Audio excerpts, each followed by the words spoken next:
We got quite a few folks registered for this one, so I'm looking forward to this. This is going to be a fun webcast, fun little presentation on Mac OS threat hunting within Lima Charlie. Folks, it is August 28th, August 2024. Let's go ahead and get this show on the road. Folks, first and foremost, thank you so much for joining me here today. Just an FYI for everybody, I will do my best to try and save some time for Q&A, but I am going to keep us tight to the 30-minute window that we set forth here, just because I've got content to fill that, number one. And then number two, I want to make sure everyone walks away with something actionable inside of this too. The slides that I go through will be made available inside of our community Slack. In case you are not sure and have any idea what I'm talking about from a kind of a Slack perspective, if you will, I'm going to ask one of my fellow Lima Charlie folks to drop the Slack link. It's going to be slack.limacharlie.io. It's a great place for you to get in and jump into our community Slack. It's a great way to meet other folks, other Lima Charlie users, learn about announcements, things that we'll be doing, so on and so forth. And would love to have you in there. So please jump in. That's where I'll be pushing the slides after this. So if you're curious, that's where you'll be able to find them. With that said, let's go ahead and kind of jump into it really quick. Couple of things I wanted to bring up here. First off, I'm not sure who's watching this and who has experimented with Lima Charlie in macOS environments before, but we are going to spend just a couple of minutes covering what that looks like.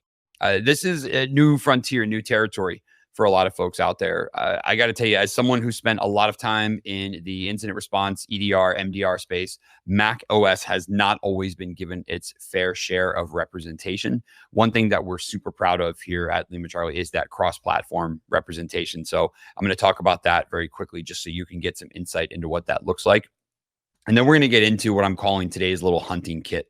Again, for those of you that have some experience in Mac OS and Lima Charlie, some of this might feel a little bit like I've seen this before, but then we're going to talk about some specific queries, some things that you could look for, some events of interest, some hunts that you could craft to look through your Mac OS telemetry. Now, quick note. Today's session is going to focus on kind of things that you could look for in live telemetry, and perhaps even some ways to augment or adjust your telemetry, ways to take advantage of different parts of the Lima Charlie platform. One thing I do not go into today in a lot of depth and detail, and by design, is the designing of detection and response rules. But I just want to iterate at the beginning, and you're going to hear me say this again and again and again. Anything that we cover and talk about in today's session could easily be operationalized into a detection and response rule set. So I'm not going to spend a lot of time today talking about hunting methodologies, meaning what does it mean to actually threat hunt versus detect. However, I am going to take a minute and just quickly identify that when we think of threat hunting in an environment, threat hunting is designed to be kind of a proactive, forward-thinking approach, which is I might be looking for something inside of an environment that I don't already have a detection in place for, number one. Now, you might be like, well, Matt, if I don't have a detection in place for it, how do I know about it? Well, there's going to be some environmental niches or some very unique qualities of the environment that you're looking at or that you're in that's going to help determine things that you might want to look for. So let's keep it in a Unix flavor discussion for a while. Let's just say, hypothetically, that SSH protocol, the use of SSH is not allowed inside of my environment, right? Now, there's no way for me to, say to Linux and Unix manufacturers or distribution, releases like, hey, every time I download something, I want to disable SSH, right? SSH enforcement, or the lack of or use of, is often done maybe at the network layer, maybe at the software layer. Maybe I remove the software from servers that we install. Maybe we block the protocol at the network level. But point being, there is still a chance, still a possibility that something that I don't allow in my environment might still happen. That's a good candidate for a threat hunt. Something that I don't allow or something that policy does not allow, but I want to see if it's happening anyways. Now, we have to first quantify the word threat here. A threat does not mean something that is in my environment that is representative of bad guy activity or bad girl activity. It doesn't mean there's a nation state threat actor inside of my environment. Threat hunting might be looking for something that goes against policy, that could lead to future exploitation, that could lead to a problem inside of the environment. And that's where we really want to focus from a threat hunting perspective, is things that I might be curious about my environment and the questions that I'm going to ask to get there, right? Now, the other important distinction here, I'm not going to cover detection and response rules, but I would highly argue that a majority of threat hunts should be converted into detection and response rules in Lima Charlie as quick as they possibly can. And here's why. If we all go run a bunch of threat hunts today and we kind of put a line in the sand that says, all right, August 28th, we did a threat hunting exercise. We looked for this, that, and that, right? And then we go do it again in a week or 2 weeks or a month or 6 months or whatever it is. The only thing that changed between then and now is time.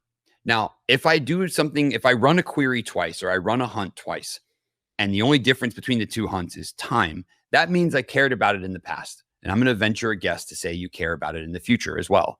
So if I care a lot about the use of SSH protocol, for example, in the past, I'm going to care about it in the future. So to the best of our ability, convert every hunt you can into detection and response rules. And that's another little underlying amazing feature of the Lima Charlie platform is we're not going to walk away with a bunch of, okay, cool, now I'm armed to the teeth with queries that I should go run through all my logs. No, we're going to operationalize those to the best of our ability. That's probably going to be a part 2 or some subsequent webinar that we'll do. But for now, let's get into things we can do and look for to operationalize our macOS telemetry. Really quick, I've got 7 of them scattered throughout here. I'm calling them my hunting ops. These are moments where we're going to talk about a piece of telemetry or a style of thing or a particular part of the platform, and we're going to turn it into a hunting opportunity, meaning something you could go and do now if you were curious or if you had a large macOS representation. Before we get too far into what you could look for or what you could do, I want to start out by talking about macOS representation from a Lima Charlie perspective.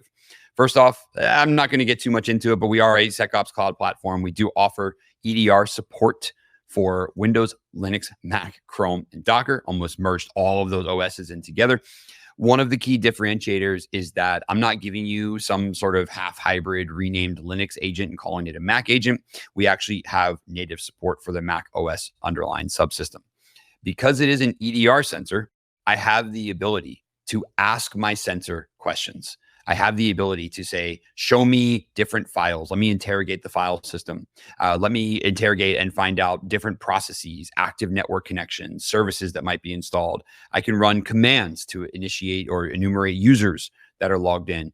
Pretty much anything that I might want to expect to do on a local system, if I was trying to triage or contain it, I want from my EDR sensor capabilities. And we've got that built in. Furthermore, and not to get too much into our platform here, but one of the things that we allow you to do is do this at scale. So N+1 host interrogation is kind of table stakes for us. We are expecting you to come to the table with, okay, I have an entire fleet of macOS systems, and I want to be able to do all the things that Matt just described, but I want to be able to do them at scale. And I want to be able to do them programmatically. And I want to be able to do them when I want, where I want, against the systems that I want. And cool, like that's how we think too. So anything I'm about to describe, even though I'm going to look at it from a single system perspective, folks, you can scale this as far as you want to go. Now, I'm not sure how many environments measure their Mac deployments in the tens of thousands or hundreds of thousands like we do in Windows deployments. However, that's not really an issue for us. So if you're looking at anything I'm going to cover today and you're like, yeah, Matt, that's great, but what if I have 5,000 systems? I'm like, cool, that's easy for us. So at no point in time in our discussion am I ever going to say, yeah, well, scale is going to be your big differentiator here. Not at all. In fact, I welcome it. Bring it on, because threat hunting should be done at scale. But that's the luxury of being at Lima Charlie, is when we have conversations about doing things, scale is an assumed minimum. And I'm just going to cheekily throw this out here. If you're in some other platform or working through some other product and scale is what's holding you back from initially kicking off a threat hunting program, let's talk, because scale is like table stakes for us. All right, moving into it. Now, not only do we have native macOS platform support, but we've also got a wealth of ways to deploy this. You can get a standalone binary, which just pulls down and installs if we want. But we've also worked with a bunch of different MDM and different tools.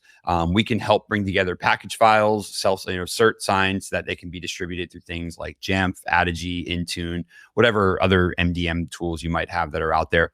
But again, scale is an assumption for us. So I don't want anyone to be like, oh, okay, well, all this only works at one level, and it's not. It's wide as you want to go. But I just want to reiterate again, if macOS is something that you're having to deal with from a security perspective, we've got you covered from a deployment perspective. Now let's get into our little hunting kit. Let's get into the things that we're going to find of value. Let's start off with really high level basics of things that you may or may not be used to seeing from a macOS perspective. All right. All macOS detection, response, and hunting is going to start with telemetry. Now I can hear there's already someone, very special someone here on the Lima Charlie side who loves hearing me say the word telemetry. No, won't throw that comment out there. However, I'm just going to make a note that none of this happens unless we're receiving signal in. So the very first place that I want to start from a hunting, a detection, a response perspective is going to be at the telemetry side of things. Lima Charlie's EDR sensor is going to tap into the underlying Apple subsystem.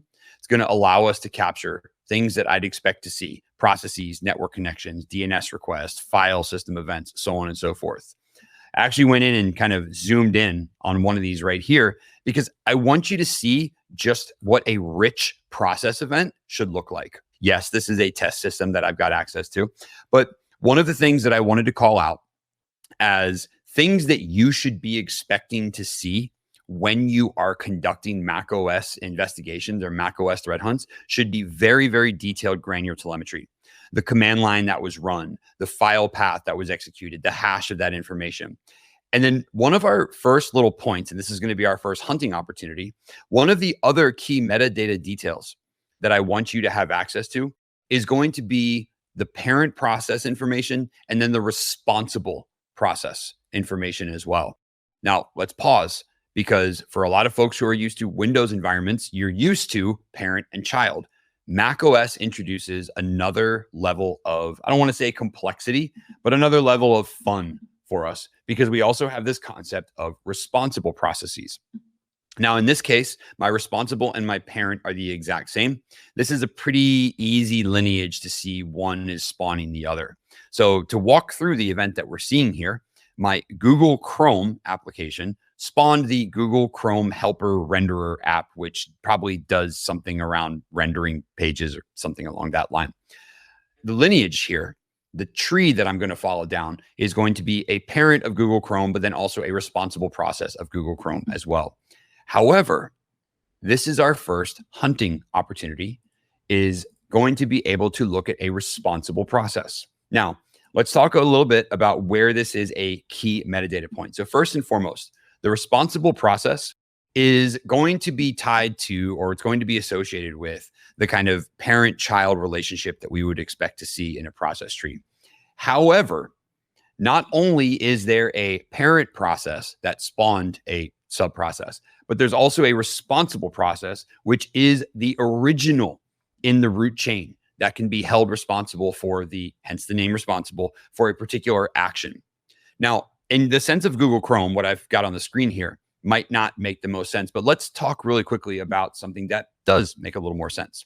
Let's say I launch a terminal, and in that terminal, I run a macOS terminal is going to open up in ZSH by default, Z shell. Let's say I switch into Bash, and then in Bash, I run a Bash script, and that Bash script launches a subsequent program.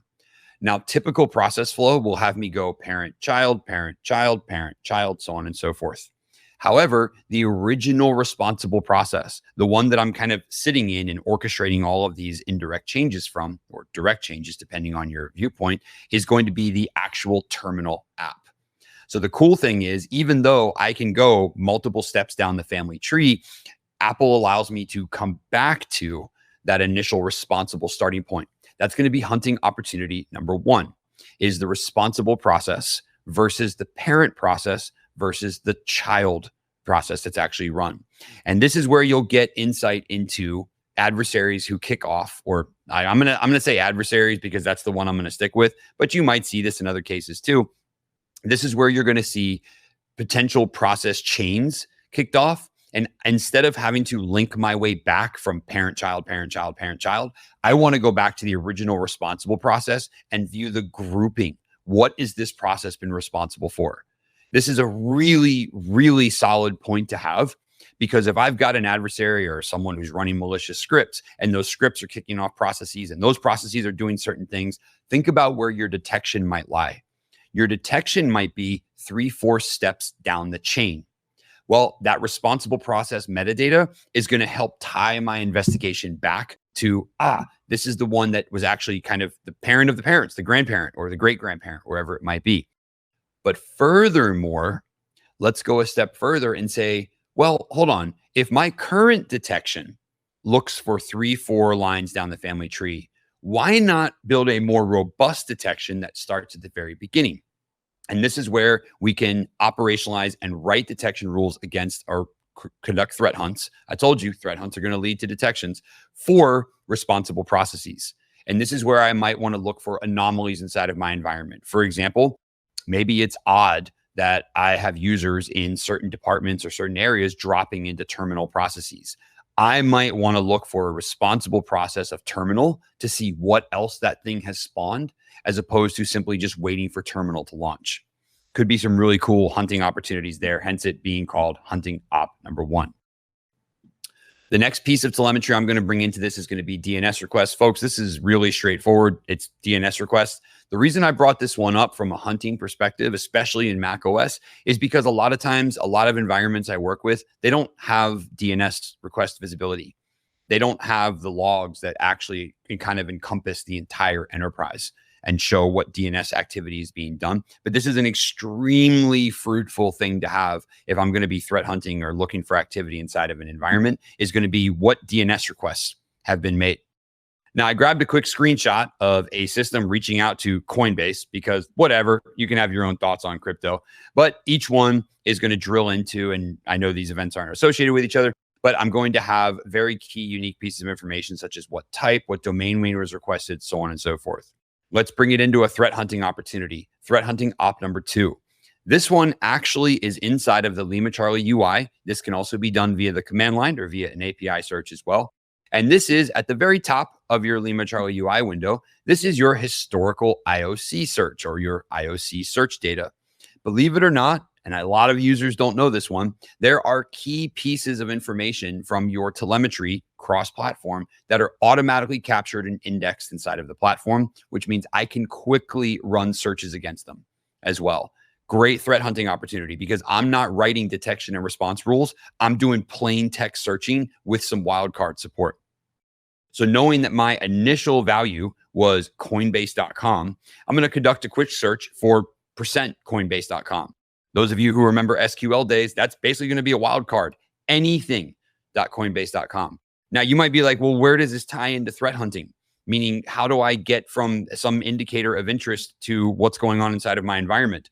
Look at my results that come back. The results that come back are very, first off, plentiful, but also they allow me to identify from a hunting perspective where in the past day, week, month, or year, how many times something has been seen. So funny enough, there's a lot of threatening approaches, which is like go grab a bunch of artifacts and then kind of stack them or do some sort of statistical analysis around them. We do some of that for you. And we let you know, yeah, this thing has been seen. Here's the frequencies. And if we were to click on those view locations, we drill deeper into where these things have actually been seen or where they've been found. I love these because this is a really quick way for me to walk in and say, all right, I've got some domains of interest, or I want to see who in my environment has been accessing Coinbase. That's my hunt right now. I'm going to do a quick IOC search. And instead of pouring through thousands of DNS requests, I'm going to let the platform summarize those for me. The next EDR event we're going to jump into is going to be code identity. Folks, code identity is going to be an event that spawns every time a binary is observed in the environment. This is another fantastic hunting opportunity because it's going to capture things such as the mode, the signature details, hash information. And I just went ahead and zoomed in as a hunting opportunity here to say, look for certificates, mismatches, things that just don't make sense inside of the environment. Now, what does don't make sense mean? Well, that's really going to come down to, again, some of the niche things that are unique to your environment that may be unique to the applications that you're deploying.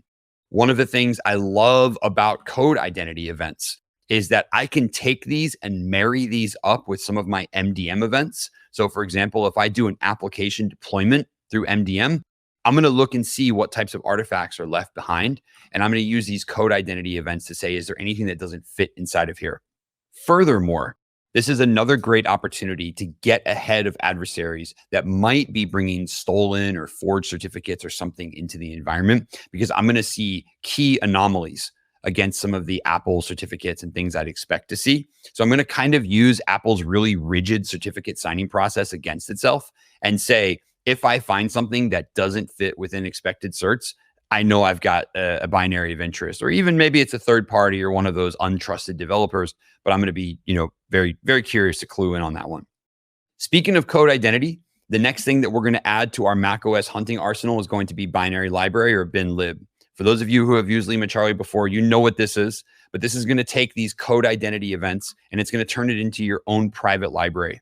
This is an extension that can be enabled for free. It can be enabled for free. There is a very small charge depending on the number of binaries that you see. But what binlib does is it takes those events, those code identity events, monitoring for binaries inside of the environment, and then captures those binaries and stores them in a private library.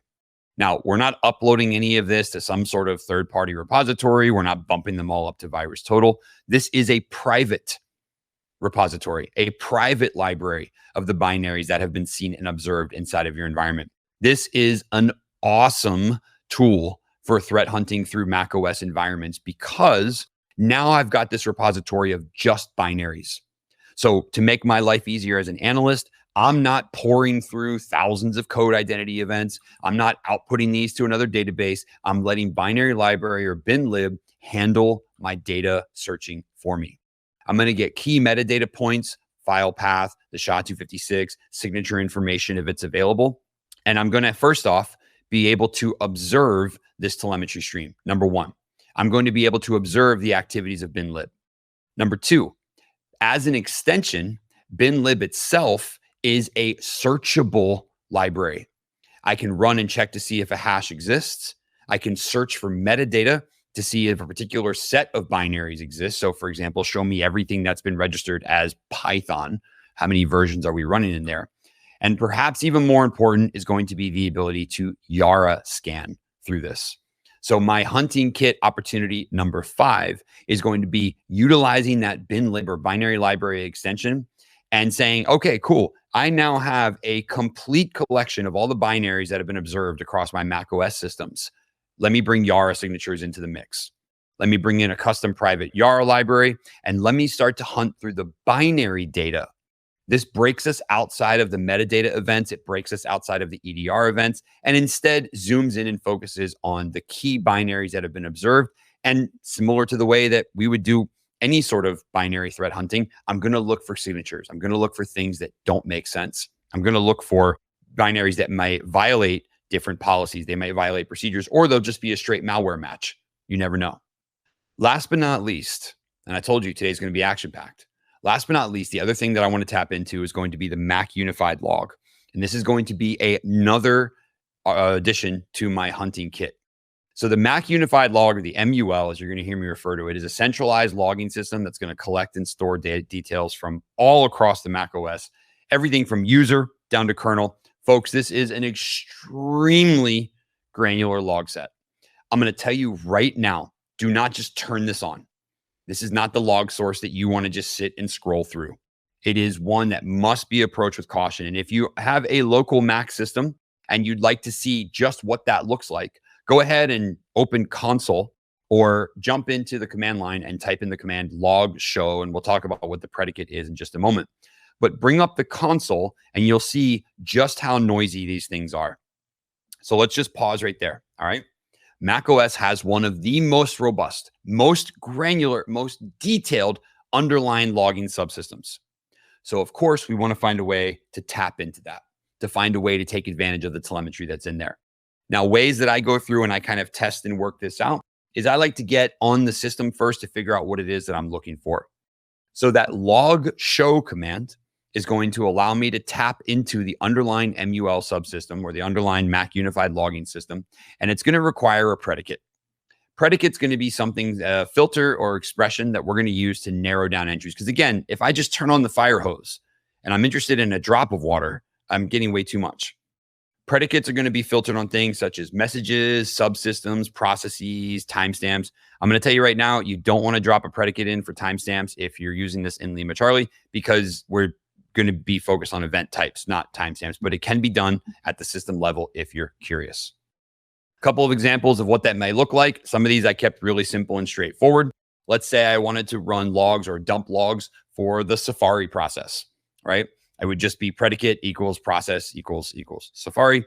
Let's say I was interested more in a subsystem, so Apple user preferences. This would be log show -- predicate subsystem equals com.apple.preference.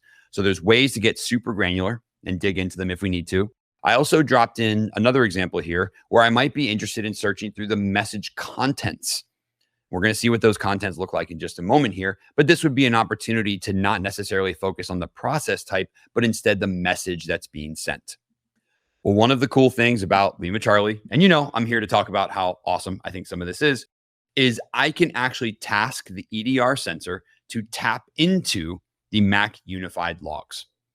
So with our artifact collection capabilities, very similar to the way that we would tap into Windows event logs, I can tell the EDR sensor, hey, I want you to tap into the MUL stream, and I'm going to do that with an MUL:\" path. And after the path is going to be the predicate that I'm interested in or that I might search for on the command line. So in this particular case right here, I've got 4 in place. You can see I'm running one where the process is background task management daemon or D. I'm looking for bash, I'm looking for sudo, and I'm looking for Safari. And what that's going to do, folks, is that's going to bring those MUL events into the Lima Charlie timeline right next to the other EDR events that I would expect to see. First off, I hope everyone's picking up on kind of how big of a game changer this is, because I'm not dumping these events in some other index or telling you to go look at some other database. I'm bringing them right next to the timeline. You're able to see, oh, look at that. A new process kicked off. There was some MUL activity around it, some process terminations, DNS requests, so on and so forth. I can view all of this in one place. So we just unified analysis, number one. Number two, obviously by bringing MULs into the timeline, I make them operational. I can operationalize them. I can write detection and response rules against them.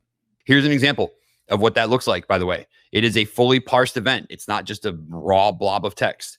Bringing the MUL events into the timeline means I can easily parse through them. I can search them. I can query, and I can run against them if I need to.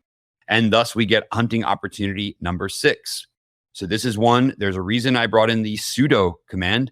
I got a little cheeky and I just crafted and wrote a command for bash echoing the phrase malicious activity out loud. Hats off to my ingenious creativity today.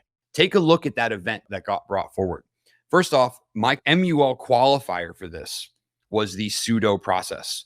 But the details that I get back, that message field that I get back, includes my user information, my terminal information, user details, and then the command that I actually ran as well, knowing that I escalated. So my hunting opportunity here is going to be, how often do my users execute commands as sudo in my Mac environment? Probably not as often as we'd expect. This is a great opportunity to find some anomalies or something that might not fit. And then last but not least, the other one that I've got in here is actually focused on persistence mechanisms. So this is one where I was focused on the background task manager D, as I mentioned, that background task manager daemon. And I went and created my own little persistence mechanism, com.example.test.plist. And all it does is it runs echo and it dumps hello world out to the environment. But by focusing on that background task manager process, I was actually able to pull in the full message, the full qualifier, the location of the plist, the contents or the config, the arguments. This is pretty close to bringing a WMI event in from a Windows perspective or a PowerShell perspective. Regardless, I'm able to utilize all the different details that are buried inside of these logs and bring all this information forward just by focusing on key process events. I will note and say that for my MUL qualifiers, the paths that I put in, I went really simple and straightforward. Just give me process details. But folks, those predicates can get really intricate if you want. And I can say, show me background task details that have config informations from user directories. And I can drop in those filters and specify those predicates accordingly. But with that said, that's opportunity number 7 from a hunting perspective. And just to kind of recap, we looked at different EDR events. We looked at utilizing binlib. We looked at utilizing binary details. We looked at utilizing binary metadata. And then we got into the Mac unified logs. Folks, this has been a really quick kind of short burst on things I can do to threat hunt through an environment. But I promise you, each one of these threads can be pulled on a little bit further. We're just getting started on MUL events, but I wanted to drop a couple examples in of look how rich this information is. And look how I didn't have to go and kick off any forensic collection processes. I don't want to be scrolling and pouring through directories ofplists and reading them all automatically. I want to be tapping into the log sources that automatically break those out for me. And then I just want to sit back and read my data and see what's happening inside of the environment. And then I want to automate as much of that as I can. But with that said, huge thank you to everyone who joined us today, folks. As I mentioned in the very beginning, the slides will be made available in the community Slack, the Lima Charlie community Slack, which if you haven't joined yet is going to be slack.limacharlie.io. With that said, everyone, I'm Matt over here at Lima Charlie. I can already feel that there's probably going to be a part 2 of this one. So let's just end it right here and say, if you have any questions, hit me up in the socials. Happy to answer them there. Otherwise, look out for part 2, which will probably be coming down the line soon. We're going to dig even deeper into MUL qualifiers and then talk about some of the third-party tools that can be used for macOS threat hunting as well. And I'm sure I'll see you all again soon. Thanks for joining me today.